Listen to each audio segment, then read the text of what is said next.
I have a dream that my 4 children will one day live in a country where they will be judged not by the color of their skin, but by the content of their character.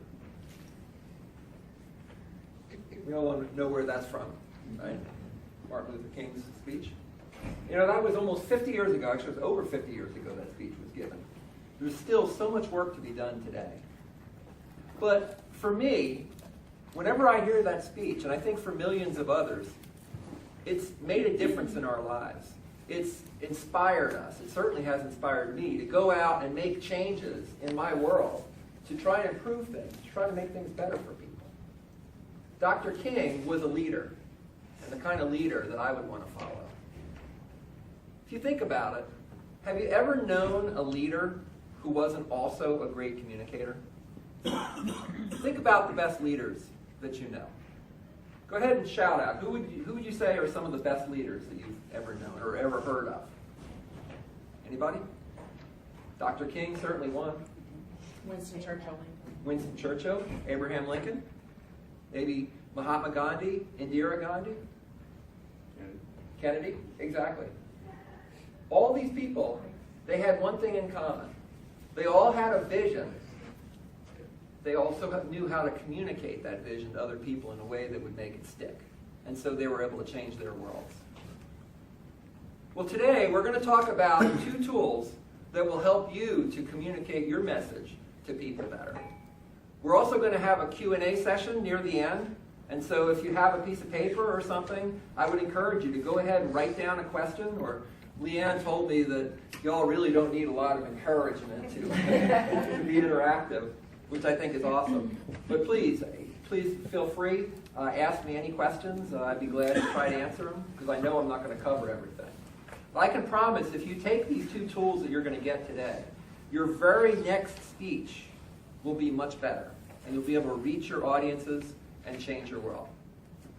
Anybody want to change the world? Yeah, I think so. That's why we're all here, right? Well, let's get started. Would you like to learn one tool that will instantly improve the next speech that you give? Not hyperbole. It's real. And this is a tool that so many speakers either ignore or they don't even know. Well, have you ever been to Las Vegas? Raise your hand if you've been to Las Vegas. A lot of us. I do not want to know what you were doing in Las Vegas. But in Las Vegas, you probably know that some of the best performers in the world are there, right? You see them down the strip. You may also know that the performers are always working on new material, but they also have their old standbys, those songs or jokes that they know are going to just rock their audience and really bring the house down. Well, you may not know something. I didn't know this until pretty recently. But pretty much every performer in Las Vegas will carefully plan out the set that they're doing. And they will usually use their second best song or joke as the first one. But they'll use the best song or joke as the last one.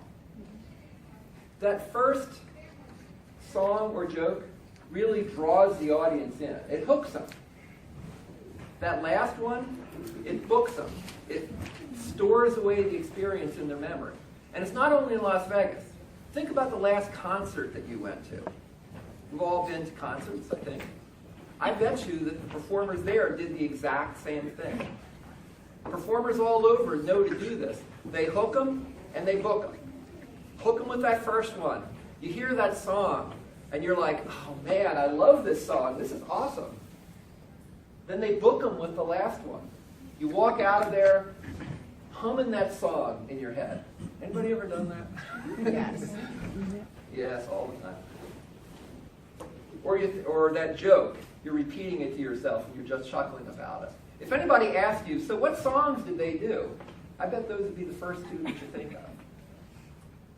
If you think about it today, what were my first words when I stood up? I have a dream. I have a dream. Exactly.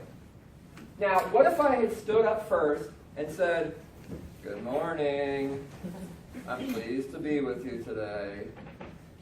Boring! Instead of hook 'em and book 'em, what do most speakers do? Well, I can tell you what I used to do. I did this for a long time. I would carefully prepare my speech or presentation. I would lay out my introduction and my body with the 3 carefully listed sub-bullet items, like we're supposed to, and then the conclusion. But what were the very first words that I said when I got up on stage? Good morning, I'm happy to be here. Well, we're not happy. Not with a beginning like that. Or maybe, before I start, let me give you some background. What do you mean before you start? You've already started. I had no idea what I was going to say, in fact. I figured, I'll just wing it. But do you think that winging it is going to draw people in and make them want to hear more? Absolutely not. I don't think so. Well, one day I was talking to my speaking mentor, and by the way, yes, I do have a public speaking mentor. I would recommend that we all get mentors for public speaking or music or sports or whatever we're interested in. But my public speaking mentor, a gentleman named Craig Valentine, who is a world champion, a former world champion of public speaking, Craig said, Gary, what you need to do is you need to pay attention to the first 7 seconds and the last 30 seconds. In fact, you need to know exactly what you're going to say, the exact words for your first 7 seconds and your last 30 seconds. That first 7 seconds, it hooks us. It draws us in. The last 30 seconds, it books us, stores it away in our memories. We'll walk out of there remembering what the speaker said and maybe even acting on it. Now, I said before it was a bad idea to start out by saying, before I start, let me give you some background. Or maybe walking up there and I've said this before, walking up there and said, now, I need to apologize for something. The monitor was supposed to work, or I was supposed to have something here, but we didn't have it here. Sometimes people need background like that, though, to understand what's going on. And so what happens if you actually do need to do something like that? Well, I have 2 suggestions. My first suggestion is to go ahead and give the background, but don't give it at the beginning. Start out with something that's going to hook them, something that's going to get them interested. And then you can give the background. Then you can say, well, now let me give you some background before we move on.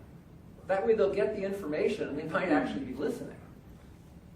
So that's the first one. The second suggestion is have your introducer give the background. So many speakers really don't make use of the person who's introducing them. Leanne introduced me today. Did she just come on up here and step up and say, all right, give it up for Gary Basega? Yeah. No, she didn't. She gave some background. She gave you a little bit of what we're going to talk about today, and she gave you my credentials. I didn't do that to impress you, by the way. I did that so that we could start right up with, I have a dream. So that's the first tool. Hook 'em and book 'em. I promise if you use this tool, it will make your speeches literally 100% better. So once we know that we need to hook them and book them, how do we actually get good enough to give your speech as a presentation? Does anybody here play a musical instrument? A few musical instruments? Yeah, musical instruments. What instrument do you play? Guitar. Guitar, huh? Does anybody play a real instrument? I'm totally kidding. I play guitar a lot, so guitar's a great instrument. No one plays it. Yeah. I'm sure you play it better than I do. Does anybody play the piano? Okay, yeah. Well, you know, I'm working right now on a piano piece that has a part that's really, really hard. At least for me, it's hard. For you, it's probably not. But for me, it's really, really hard. We've all had, I think, parts like that in a piece of music. So what do we do when that happens? We practice it. And we practice it, and we practice it, and we practice it over and over and over again. My family is really glad, I think, that my piano has a little quiet lever on it. But we know that we need to practice it to get good at it. There's the old joke that I'm sure everybody here knows, the famous violinist walking down the street in New York, and a tourist runs up and says, "How do I get to Carnegie Hall?" He says, "Practice, my son, practice." We all know that, right? But it's real life. Performers at Carnegie Hall know that they need to rehearse at home in order to get the reward of performing at Carnegie Hall. And I believe that for us as speakers and presenters, that advice applies as well. We need to rehearse at home to get the reward of performing the presentation. And performing the presentation really is the reward. I believe if we want to go to the, so to speak, Carnegie Hall of speaking, we need to rehearse to get the reward. But what did I do? As usual, for every piece of advice I have, I can give that because I've done the exact opposite. And for me, one day, early in my public speaking, I was preparing a speech. It was for my very first speech contest. In Toastmasters, we have these speech contests, and Jill does very well in speech contests. And it was my very first speech contest, so I was preparing a speech. And one of the guys in our club, named Kim, he made an offhand remark to me. He said, "You know, Gary, you don't want to rehearse it too much. If you do, you'll sound unnatural." Well, I took Kim's offhand remark and I turned it into my philosophy of life. I said, "Yeah, I don't want to sound unnatural. I tell you, what I'll do is I'll just put off rehearsing as long as possible. I'm sure it'll be better that way. After all, you don't want to over-rehearse." Trust me, it was not better. But what do I do? What do I do? I followed Kim's advice exactly.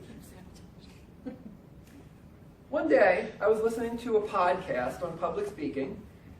Yes, there actually are podcasts on public speaking, and I do listen to them. I'm such a geek. Anyway, in this podcast, there was a former actor turned speech coach named Michael Port. I don't know if you've ever heard of Michael Port, but he was an actor. He's a speech coach now, like I said. And he gave some advice in this podcast that absolutely changed my world as far as speaking is concerned. He said, think about the actors. Now, actors will spend weeks at home rehearsing the part so that they can learn it. And then they'll go be with the rest of the cast, and they'll spend weeks and weeks more rehearsing it, 8 hours a day. They do all that rehearsing so that they can sound natural. And then he said, do you think the actors are concerned about over-rehearsing? I thought, wow, that really hit me. I think we ought to learn from the actors. My friend Kim, great guy, but I think I'm going to listen to the actors.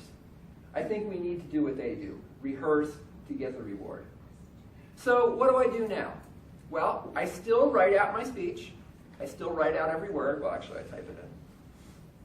But as soon as the speech gets to a halfway decent state, I start rehearsing it out loud. Yes, out loud. I go down to my speech rehearsal room. Okay, it's actually a TV room. But I pretend that there's people sitting in the chairs. I am such a geek. One time I even went and printed out pictures of people's faces and put them on the chairs so I could pretend I was actually talking to people. But I go down there and I start rehearsing it out loud. And I would be lying if I said this was an easy process. The first few times you read that speech out loud, it's painful. And it takes forever because you're listening to yourself and you're like, oh, that's terrible. And you're constantly making changes. I tell you, I have been amazed at how things that looked perfectly wonderful when they were written on paper sounded totally ridiculous when I said them out loud. I'm seeing some nods. Absolutely. And I got an example from this very speech. In fact, it was that very last line that I just said. When I first wrote that line, I said, I have been amazed at how things that looked perfectly wonderful on paper sounded ridiculously stilted when I said them out loud. Hear the difference? 2 words. Totally ridiculous, ridiculously stilted. The first time I read that line out loud, I thought, oh yeah, I talk like that all the time. I'm always using expressions like ridiculously stilted. So I changed it. And by the way, that's another tool that we really don't have time to talk about a lot today, although I'd be glad to talk about it in the Q&A later. And that is, speak like you talk, not like you write. But the only way you're going to know that is if you actually rehearse it out loud. Now, I think I'm going to follow Michael Port, the actor's advice. I'm going to rehearse to get the reward. I think our audiences are going to thank us. So there you have it, the 2 little tools. Hook 'em and book 'em. Know what you're going to say for the first 30 seconds, first 7 seconds, and the last 30 seconds. And rehearse for the reward. Don't put off rehearsal to the last minute, but make it part of your speech writing process. Now somebody might be thinking, that's it? That's all there is to public speaking? I think every one of us would say, no. Honestly, I have made over 450 public speeches and presentations, and I still learn something from pretty much every speech. But I can promise you, if you take these 2 tools and you really work them, your next speech is going to make more impact on your audience than you thought it ever could. Now, before we finish up today, I would like to give you the opportunity to ask any questions. I'll do my best to answer them, if it's about public speaking, or about music, or what's on the back of my laptop, what that means. I will be glad to answer them. Any questions? So do you actually memorize your speech, or do you like you memorize portions and then variations of it? How? Yeah, that's a great question. I do not memorize it. I do write it out, though. And what I find is, as you rehearse it many, many times, it actually impresses itself upon you. See, I'm using this little clicker here and these little notes here, but honestly, I haven't even looked at them. Okay, they're just kind of sort of an emotional security blanket. Once you rehearse it, you'll be able to say them. And that's the thing about rehearsing it, is that when you really get to know it, you can say it in your own words. And that's why it can be natural. However, I would recommend the first 30 seconds and the last 30 seconds, know exactly what you're going to say and actually memorize those. The last 30 are especially important, not only because it sticks in people's minds, but we all know how often it is that somebody says, I know you had a half an hour to speak, but you actually have 10 minutes now. We know how that can get. So it's good to be able to go right into it. Great question. Do you record yourself? I do actually. Jill is recording me right now. I try to record every speech. I don't always get it done, but it's really important to be able to do that. I love Darren LaCroix, a former world champion in public speaking. He says, everybody is jealous of me and my world champion in public speaking trophy. Well, they're not jealous of me and my closet full of videotapes, which I constantly made of myself and I constantly watched. So yeah, it's absolutely a great idea to record yourself and then actually look at it. I'm amazed I can fool myself that actually recording it actually helps. Yes, good question. Do you have any advice on trying to incorporate humor into your presentation or speech? Yes, that is a great question.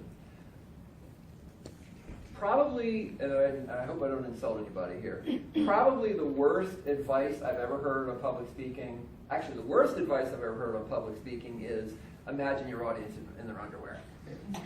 But the second worst advice I've heard is to start with a joke. Because the problem is, jokes, even if they're funny, they take you away from where you were going. I use that I call it a joke about how do you get to Carnegie Hall practice. I didn't do it really for humor. I did it because we all know that and we all recognize it and it had a real point. what I would recommend as far as humor is concerned is to try to make it organic. Think about things that you're going to say and talk about, and think about what are some of the ridiculous aspects of it. And a great way to do that is to use stories and to use dialogue in those stories. Today, I'll give you an example. When I was talking about what I used to do to start a speech, I could have just said, well, I would always start a speech by saying, "Good morning, I'm happy to be with you," and just move on. But by using dialogue, an imagined response of somebody, I could really exaggerate it. You can't really exaggerate it when you said, "Good morning, I'm happy to be with you." That would be just kind of goofy. But I could say, "Good morning, I'm happy to be with you." Well, we're not happy. So it was just a little response, not like a huge laugh. But I think stories, and especially dialogue in those stories, are great. Thank you. Yep. I have a question about reusing content. Yes. So I give a fair amount of speeches throughout the community, and I try to be really, really thoughtful about, how many times can you talk about a hospital? Well, I try to be thoughtful if I'm at an education or if I'm at a policymakers, if I'm doing that. So I really do. I put a lot of pressure on myself to make each speech different, because I keep thinking in my head, God forbid there's somebody who saw me speak yesterday or the day before or a week ago. And a lot of my friends, authors, people who I respect, they're like, "Stacey, you can reuse your words. You can reuse words." But how often can you do that? Because I try not to reuse anything. I reuse themes and concepts, but I don't think it's a problem, actually. I would agree with your friends. I would say I really like what you're saying about varying it. You can absolutely vary it for the audience. I mean, I gave this same presentation 2 days ago to a group of middle schoolers. Okay, and the content was basically the same. It really was. It really was. kind of the same. No, we're kidding. You're all the same. But Know your audience. the content's the same. I mean, good speaking is good speaking, one way or the other. But absolutely, it was just tweaked a little bit. And you can make one great way to do that is to make local references. If you know who's going to be there, you can say something about mention Leanne or Michelle or somebody that you know there. And the audience actually loves that because you're naming people in that group. So so you can absolutely reuse. And for reusing, and I always have to think about when my kids were younger, we used to watch the Three Stooges all the time. Love Three Stooges. Love Star Trek. Love Jane Austen. Anyway, I could go on for a long time. But the best thing about the Three Stooges is when something that you know was coming. And so I don't think it's necessarily a problem. Anybody else? Oh, sorry. No, that's okay. Guitar man. Yeah. Do you have any advice about using metaphors in speeches? Right time to do that, wrong time to do that, inappropriate use of it. I think it's a good thing as long as people are going to get it. This can especially happen like if you're trying to come up with something. It can be really useful, like if you're trying to come up with something to help people to remember what it is you're saying. Like today, I did 2, hook 'em and book 'em, and rehearse for the reward. Well, I made those 2 up just for this presentation. But you kind of have to say, well, is it stretching it too much? I think it's definitely a good thing. Metaphors can be really, really powerful. Absolutely. I don't have a lot of great. Sorry, I don't have a lot of great advice on that. But I do think it's definitely a good thing, especially if people will get the reference and not have to kind of think about it. It's like, oh, okay, yeah, I kind of see the connection. Question. Yes. Other than practicing and rehearsing, do you recommend anything for confidence? Because I lack the confidence to public speak. That's a great question. That is a great question. Picture Yeah, them in the I'm like- underwear. Wait, that's I always thought I was naked, but okay. Well, I mean, one thing is certainly practice. Is not just rehearsing the speech itself, but practice in general, speaking in general. 2.5 years ago, I joined Toastmasters. And I joined Toastmasters for one reason and one reason alone.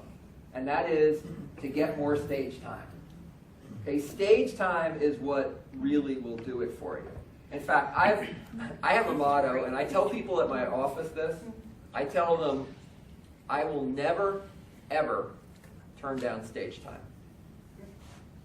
In fact, Darren LaCroix, who I mentioned before, world champion of public speaking, his mentor told him something that is really struck me, and I told Darren I really love this. His mentor told him, if you ever turn down stage time, I will never help you again.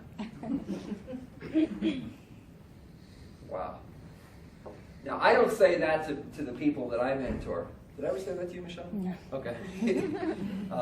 I don't say that to people I mentor. But that really hit me, that you really need the practice, you need to do it. I guess there's two other quick things. One is to recognize that you're going to be nervous beforehand. I was sitting out in the car in the garage this morning, going over this presentation in my mind, because I always get nervous. Like I said, I've spoken almost 450 times, but I get nervous every single time. But when you finally get up on stage and you actually see people, it's much better. So I think I had another one, but that's really what it is. It's just to recognize, yeah, you're going to be nervous. Oh, I know what the third one was. Have you ever had a presenter come up on stage right here, maybe, and you thought, man, I hope they give a rotten speech? No, you want them to succeed, right? Mm-hmm. Unless you're in middle school. Unless you're in middle school, your audience wants you to succeed too. Just keep that in mind. So as much talking, as much public speaking as you've done, do you do this differently for a work setting? Like if you're speaking to a group of senior leadership, people at work, as opposed to some of us? Not really. Not really. I mean, you do have to adapt it for the audience, certainly, but that's mostly the references that you use. Really, the process of speaking is really very much the same. As I said, I talked to a bunch of middle schoolers 2 days ago, and really, it was very, very much the same. And I found, honestly, what I used to do, and I think we're going to need to finish up here, right? So this will be the last question. But what I found is that instead of going into, like, what I call PowerPoint mode, it's just, I got PowerPoint on the screen and just, what I found is by using these same tools that I've learned in speaking, I've learned that it's made my speeches and presentations at work so much better. I gave this really highly technical briefing. I'm a computer geek. That's what I do for my job. Oh, that's what the APIs Yeah, that's what APIs are, yeah. And I gave this briefing actually on new features in our API. But I started out with 5 minutes at the beginning of saying, now, before I talk about these features, and I didn't do it at the very beginning, before I talk about these features, why do we care about APIs? And I think everybody in the audience was going, because it's our job. But why do we care about APIs? It's because our company is able to have our product to be connected by other products that make the experience for teachers and parents better, so that those teachers and parents can make sure that the students learn more and are more successful in school. And then I continued with 55 minutes of technical presentation. I tell you, that day I had a better response from the audience than I had ever had before. People were actually asking questions. They were walking up to me afterwards wanting to know more. And I think it was all because I started out in a way that made people care about it. Thank you for listening to